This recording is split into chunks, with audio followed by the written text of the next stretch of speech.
What do you love about Chicago? I love that despite the obvious segregation, that issue, the diversity, it's so much here. It makes me believe in the city. Like we have all the ingredients for a great, almost close to perfect city. It's just we need to learn how to put it together and come together and make it that beautiful city that it's advertised as. You're listening to Notes from Chicago with Ashley Phillips.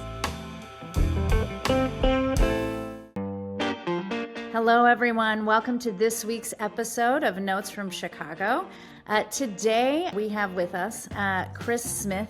He is the founder of the Live Your Dreams Foundation.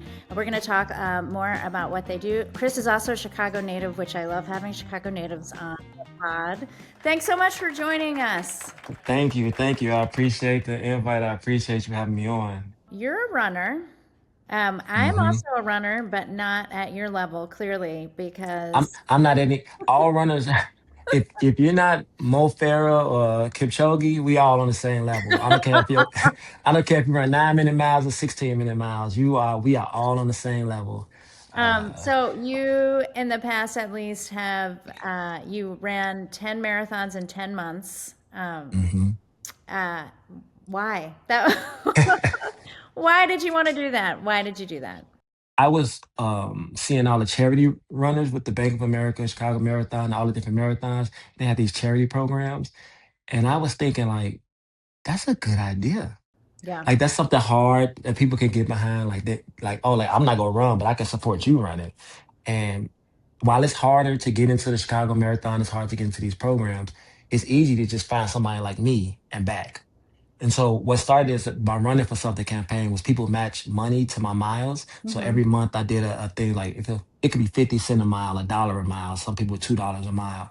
So I expanded it into I'm going to do something hard. Marathons are hard. As Yes. probably anybody that knows, anybody can imagine, marathons are very hard. So I was like, I work with kids. Let me do a school year, September to June. I'm going to run 10 marathons. Every month I'm going to run a marathon.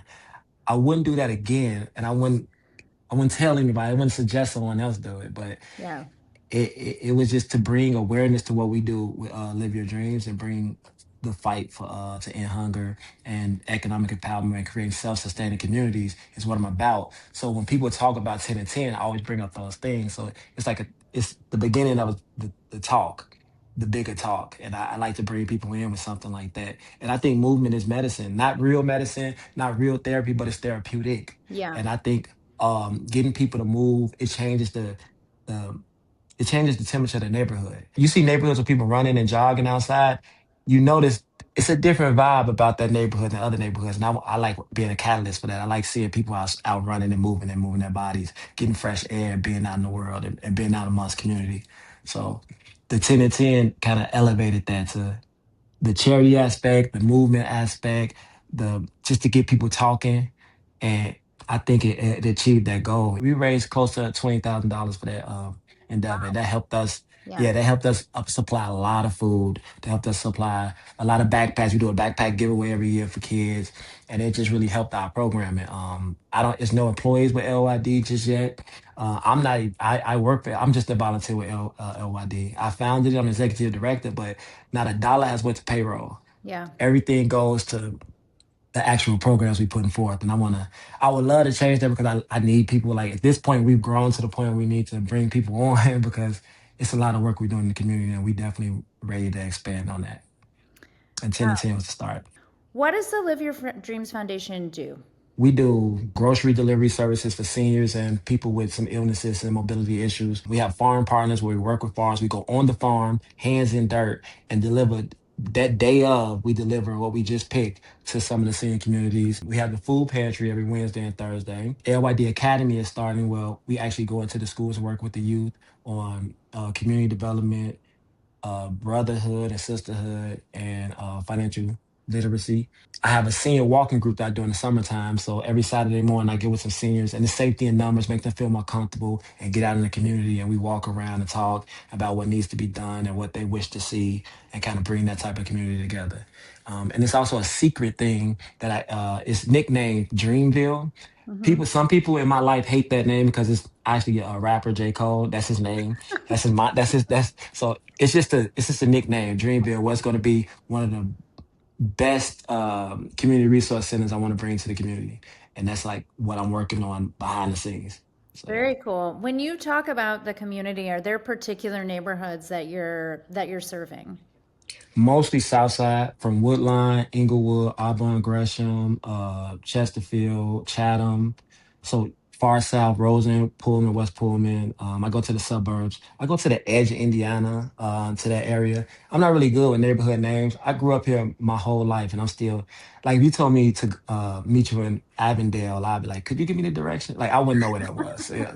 But just the far south, south side, everything above Hyde Park, mostly. So that's pretty much mine.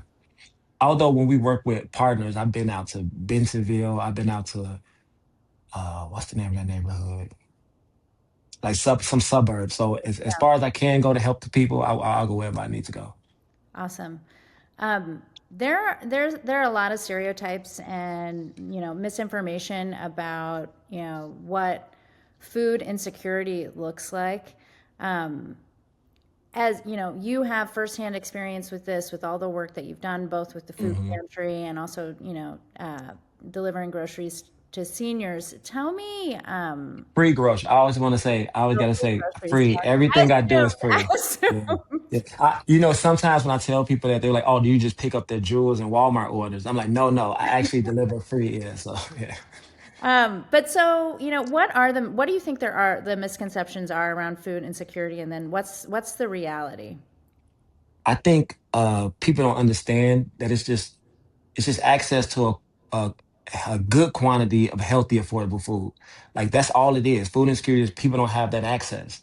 So people want to think it's a certain face of that food insecurity. Like you see people on the streets, on the corners, like all walks of life go through this issue. And in on the South Side, particularly with so many food deserts, those little corner stores aren't grocery stores. Yeah. You can't get fresh, good meat from those places. You can't, and sometimes you're priced out because they have to put something on top of it to make their profits, or sometimes they know there's nowhere else to go, so you're going to pay twice as much for a gallon of milk as you would if it was more options. So it's no competition to drive down those costs, and so it can become predatory.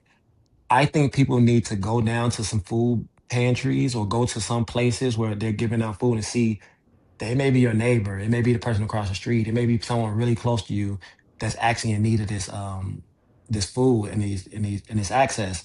So I would tell people, instead of me giving you the reality of it, like see it for yourself. The 48 and 24, which I know we'll get to, that's what this is all about, bringing that reality to people's faces, that it's not just one face of hunger, one face of food insecurity. It's not one way you can define it because it's so wide ranging.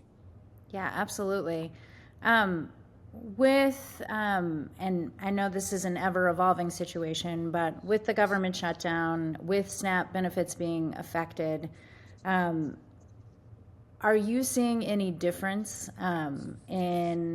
you have this food pantry that runs, is it Tuesdays, Wednesdays, Thursdays? Wednesday, Thursdays, 4 to 6 on the second floor of Chicago Collegiate, Yeah. 118th Indiana. Yeah. Are you seeing increased demand since this started, or what are you seeing? I'm absolutely.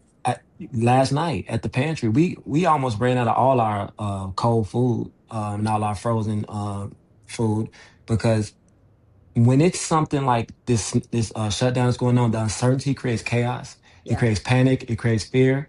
So you have people coming through that don't know when the next time they're going to get their SNAP benefits, which is another misconception because people think people have these $1,000. The average person is getting around $150 a SNAP, and most people get less than that.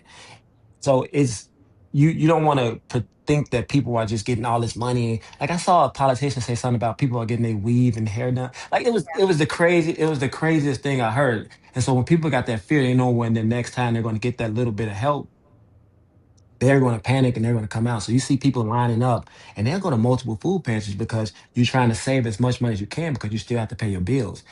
That little 50, $100 means a lot at the end of the month. when you have your bills coming out and you need that extra something. So it's not people begging, it's not people with just a handout, it's not what's categorized as welfare queens, and it's the vast majority of people are just trying to get that extra help, and I'm glad to be there. So I would say the amount of people is probably almost doubled in the last month. Yeah. Like it's almost doubled. Like the line is almost doubled. So Thursday is usually our slow day, but I bet when I get to that day, it's just as many people as Wednesday, and I'm there almost an hour later every day now because I don't leave until the line is gone. So it's just one of those things. So it's definitely an increase. It's just the fear and panic and not knowing what's going to happen next. And when you got something as chaotic as a shutdown, it Yeah. makes people nervous. It makes people nervous and full of fear. Do you do you have to institute like limit how much people can take? Yeah, so it's always been a limit because I always want to spread it around for our neighbors. I want everybody to get what we feel is a fair share of the intake. So if we have 5,000 pounds of food and it's hundreds and hundreds of people coming in a week, you got to make sure that everyone can kind of get the meats and the veggies and the produce and the milk and eggs. You want to make sure everybody get it. I'm not a food police. I'm not the food police. I want people to feel loved, and I want the community to feel loved at my pantry. So that's if you go to talk to anyone in my pantry, they say, "Oh, Chris is all about community and love." Like that, I always preach it to each other when someone gets a little antsy in line Yeah. because you have to go to the intake line, then you have to go to the line to get in. And when it's a small 900,000 square foot place, Yeah. it's only a few people can get in at a time. So I want to respect the volunteers in there as well. It's client choice though. So you walk in, it's like shopping at a grocery store. I don't hand out bags. I don't do the pre-packaged thing. I want to put the dignity into it. Like keep it there. Like it's like going to a mini Mariano's, a mini grocery store. So yeah. Very cool. How long ago did you open the food pantry? We started gathering everything in November, December. The first day was in January. Oh Like wow. so January, the second week of January is when we officially opened. I've been doing the deliveries for about 4 years prior to that though. So about 4 years prior to that, I was doing deliveries, and January was when the space went on. Chicago Collegiate was gracious enough to bless us with a space. Very cool. So let's talk then about the 48 and 24 campaign. Tell me about that. As I've been thinking about ways I wanted to kind of expand the 10 and 10 thought without doing marathons, because the marathon might be over for me. But how can I get the idea that it's not one face of hunger? Yeah. It's it's a rainbow coalition of people that's food insecure in this country. And I wanted to see we have about 200, I think, food banks in the continental United States. Mm-hmm. And how can I get to see more of that? How can I merge what I do and what I've been doing to what I want to do and have and make it bigger and bolder? And I woke up one day, like you know how you get those ideas. Mm-hmm. I woke up like I started writing down. I started writing down what I wanted to do, and I landed on I want to go to every continental state, Mm-hmm. and I want to run and see the communities that's affected by hunger, and I want to volunteer at a food bank in each of those areas. So, 48 half marathons, 48 states in 24 months, though, is the challenge it's going to be. So, starting in January 2026, Florida will be the first one, the Miami area of Florida. Into December, I'm bringing it home in Chicago with the Great Chicago Food Depository and the Northern Illinois Food Bank. I want to explore both because I work with both of them in different capacities. And I want to show people there's not one face, there's many faces. I'm going to talk to the people who work there, the volunteers, the people that's actually on the ground, boots on the ground. I want to talk to people that's actually receiving it. And I want to show that we are all in this together. This is a bigger community than just what you see in front of you or what you see around you. This it's a big, big community. I want to bring us together. It's community sometimes in the chaos, and I want to show that we are in this together and we can solve it together. Where can people kind of watch your journey as like tune in as you are running and visiting these different food banks over the next couple of years? I'm going to actually post. I've never been a social media person, but I think this is too big of an issue, too big of a problem, and too it's just too big for me not to put it out there. I don't really show a lot of what I do, and that's probably hurt more than it helps. Like you really, people need to see what's happening out here. People really need to see how who's being affected and and the work that's being done. So I'm definitely going to post pretty regularly to all these platforms and show people what's going on, how I'm doing it, and the ins and outs. So it's going to be a lot of content coming in the next 24 months. How can people support you and that journey and just the foundation in general? Whether it's just coming and following me on the LYD Foundation, THELYD Foundation on Instagram. I promise I'm gonna post more content. So when you get on there, it's coming. The content is coming. Going to the site, thelydfoundation.org, going to the site and just kind of reading up on what we're doing. I'm going to make sure I kind of keep things regularly updated on the site. You can like, share everything we post, tell your friends about it. Uh, it's a donate button if you can. If you can and you're willing to donate, it's always a donate button. If you are someone who just one of those connectors and you know people with hotel connections, airline connections, or something like that, or you just want to sponsor a run yourself, you would say, hey, I want to sponsor the run. I know I support your cause. Let me sponsor this run. And you want to do something like that, reach out at contact at the lydfoundation.org. And we could talk about ways that different people could help out and different people can support. It is beyond just the financial part, just the, even if you want to put a motivational word in or something like that. But definitely, those are the ways to best connect with us along this journey. Very, very cool. So, where's your favorite place to run in Chicago? Around my neighborhood. I like running. So I live right outside, like right by Chatham. I guess it's called. I don't know the neighborhoods again. They call it Chatham, but so I run regularly around Chicago State University. That's like my like hub. Okay. Like so, I run but from Chicago State to Roseland to Pullman. I pass the Pullman, the historic Pullman a lot, and I go around. I pass close to because my food pantry is not that far off. So I run around that whole, that's like my little 7 mile loop, my little Yeah. quick 7 mile loop I use. So definitely around the 87, 95th to 115th areas east of the Ryan. So that whole little area is my favorite place. Second, follow up though, the lakefront. Yeah. The lakefront. I I hate saying it because it's so cliche, but I love running on the lakefront. We have a beautiful city. We have a beautiful city, and I think we should all enjoy all the amenities that's given to us for free. They just need to keep those bathrooms open longer than they do I on the know. lakefront. I know. If you're running like in the winter, you're just kind of out of luck. It's Yeah, you got not to make it great. quick and short. It just yeah. So Yeah. Amazing. Have you ever run? There's a race that started, maybe it was a new one, a new half marathon. It's usually in June. I think it's typically been at the beginning of June. It maybe started like not 2 years ago, maybe like 3 or 4 years ago, in Chicago. And it was one of maybe the only races. I've been running here for a long time.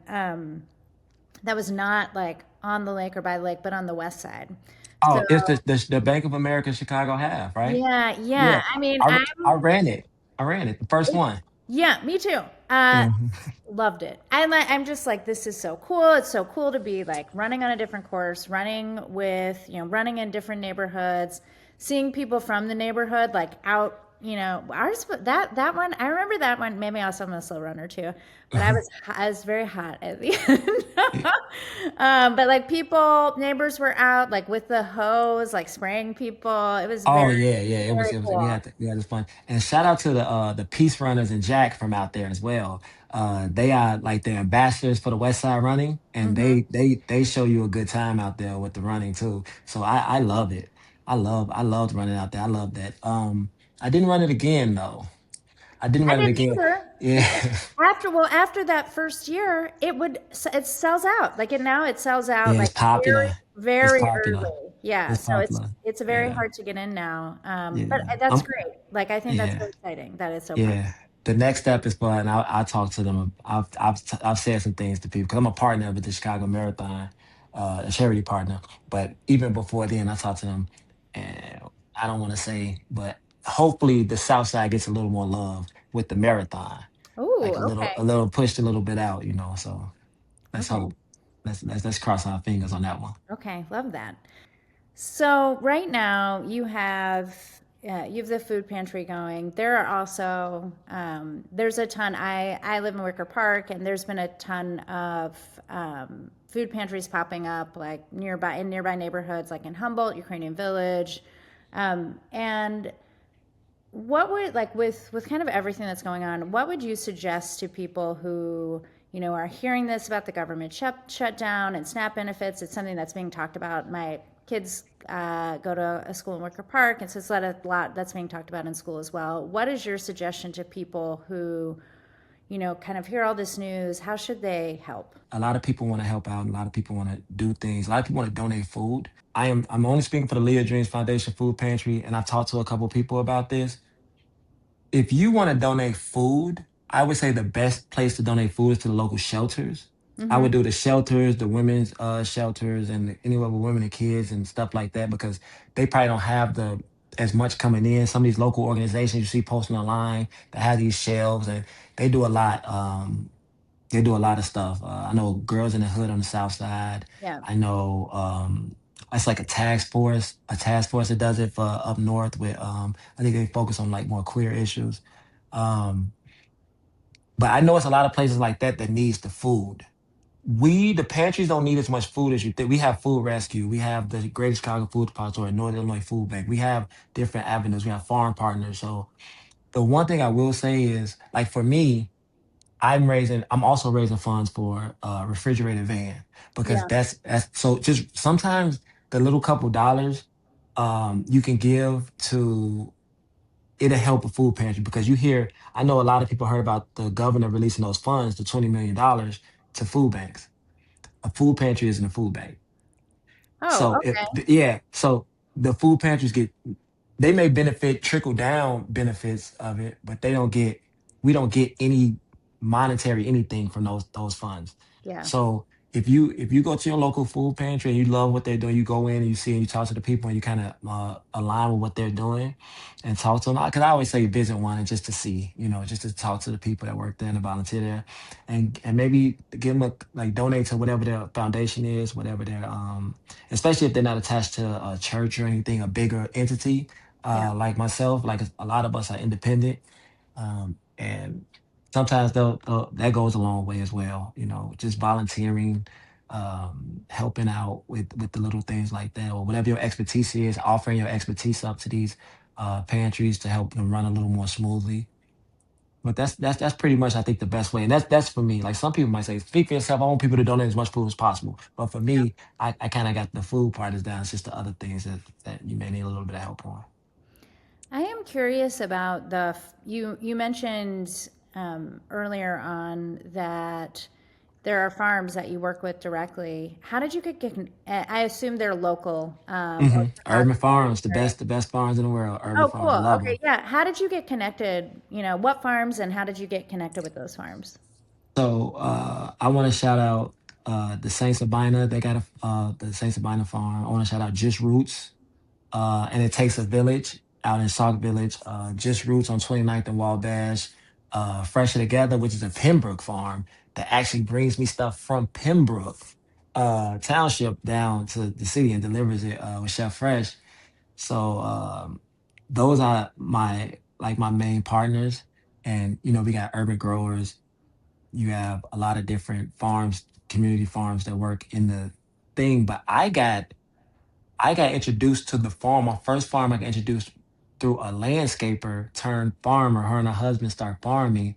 Ellen, she said, "Hey, let me introduce you to these people I'm working with." And it just kind of grew shine. And those good people, Jess and Seeley over at Just Roots, said they'll give me allocate through the growing season. They'll allocate a little bit out of their extras because they do the CSA and they Hmm. donate the other 50%. And that kind of, I'm like, oh, I didn't even know this was a thing. I Yeah. didn't even know urban farms was a thing. So 29th Wabash Just Roots was my introduction to urban farms. And I am forever grateful for them because they have been a partner ever since the first day. They have been a partner since the first day of me starting to deliver groceries. I can't say how we really need to support these urban farms. It creates beauty in empty spaces. It feeds the people. It also, you can volunteer, so you can get your thumbs green Yeah. out there. They really educate you too. You go out there, they educate you. They have a farm stands where you get fresh stuff, like literally fresh from the ground. You get these type of veggies and fruits, and that was the first time I've had. I picked the strawberry straight from the ground, like, and it's just it's a beautiful thing to see. To go to one of these urban gardens. So if you have an urban garden, you can Google it. You got an urban garden anywhere near you, urban farm anywhere near you. Just go check them out during the growing season. Volunteer a day, or go to their farm stands and support them because we need more. Very Definitely. cool. I love that. Let's imagine you have friends coming to visit you in Chicago. hmm And what are the things you tell them that they have to do while they're here? This is always hard because I'm boring, but You are not boring. I've been talking with you for a while now. I'm telling you, you are not boring. all right. So, I, anybody listening to this, if you are a fellow boringite, like a boring person, and you are into running, or you are into just kind of seeing things, just kind of regular things. I can't tell you where to go party. I can't tell you anything like that, but I can tell you, run around the South Side. Come to the South Side of Chicago. Please don't whatever the news say, whatever things happen, yes, and it's a lot of isolated incidents that get blew up, but it's beauty on the South Side. The community is beautiful. The people are beautiful. The businesses are beautiful. Just run around the Rosen area. See how some of these once vibrant communities have been torn down because people. It's the disinvestment. I need people to come and see all the beauty that is on the South Side. So come to the Roseland, come to Pullman, come to Chatham, come to Auburn Gresham, come to Inglewood, anywhere above High Park. High Park is not the end of the South Side. Hyde Park is the Narnia of the South. I don't even want to like skip over Hyde Park and come to the real South Side. And I joke about it all the time. Like that's Hyde Park. If people say like, "Oh, don't go above South Loop," then they say, "If you do, just go to Hyde Park and come back." Like, no, no, no, come to the South Side. So that's one thing. The lakefront, enjoy the lakefront, the architecture downtown. That's kind of people know about that. But the food. If you don't know about Chicago food, come and try some places in Chicago. Not just deep dish pizza, Yeah. but come to the actual places that the homegrown places in Chicago, and that's interwoven into the communities. Like I know what's in my community, and other people talk to people from, like you say, Wicker Park or whatever those North Side places are called. You know, but just come and enjoy the city. Come and enjoy the food and cuisine. Talk to the people. And the last thing, come to volunteer with LYD. Yeah. Like spend a day with us at LYD and kind of talk to the community. I think that's one of the things that'll light up your day. You'll leave with a smile on your face with the people, our neighbors, and our community. It's beautiful. Love it. Chris, this was an amazing interview. Thanks so much for spending this time with us. I really appreciate it. This is very fun. Oh no, I definitely appreciate you guys having me on. I love to talk about all things LYD, of course, but I love talking about this city and some of the hidden things that people don't get to talk about. And I appreciate you having me on to speak about it. Thank you so much. Thank you. This podcast is edited and produced by Tanisha Blakely. Be sure to like, follow, and subscribe to Notes from Chicago on YouTube and wherever you listen to podcasts.